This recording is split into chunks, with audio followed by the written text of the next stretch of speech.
ഇവിടെ ഇപ്പൊ ആരാ പാട്ട് പാടിയേ? എന്തു ചെളിയ? എനിക്ക് വേണ്ടി ഒരു വട്ടം കൂടെ പാടണം. ഇനി ഒരിക്കലും സിദ്ധുവിനെ കേൾക്കാൻ വേണ്ടി ലച്ചു ഇനി പാട്ട് പാടൂല.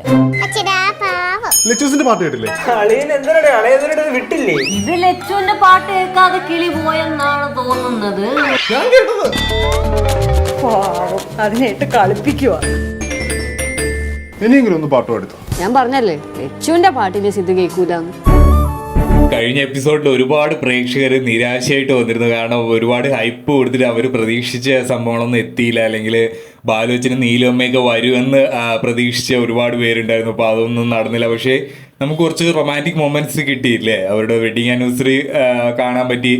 അപ്പോൾ എനിക്ക് തോന്നുന്നു ഉപ്പുമുളക് ടീം തന്നെ അവർക്ക് വേണ്ടി കൊടുത്ത ഒരു ഗിഫ്റ്റ് ആയിരിക്കും, ഒരു പാർട്ടി ആയിരിക്കും ധർമ്മജനെയൊക്കെ വെച്ച്. അപ്പോൾ അതിൻ്റെ കൂടെ ഷൂട്ടും കൂടെ നടന്ന ആവാനാണ് സാധ്യത കൂടുതൽ. അപ്പോൾ വെഡിങ് ആനിവേഴ്സറി അതിൻ്റെ കൂടെ. അപ്പോൾ കാരണം നമുക്കറിയാം ഇപ്പോൾ ഈ സിദ്ധു വന്നതിന് ശേഷം നല്ല രീതിയിൽ TRP കയറിയിട്ടുണ്ട്. അപ്പോൾ അതിൻ്റെ ഒരു ഗിഫ്റ്റ് ആയിട്ട് ഉപ്പുമുളക് ടീം തന്നെ കൊടുത്തൊരു പാർട്ടി ആവാനാണ് സാധ്യത എന്നാണ് എനിക്ക് തോന്നുന്നത്.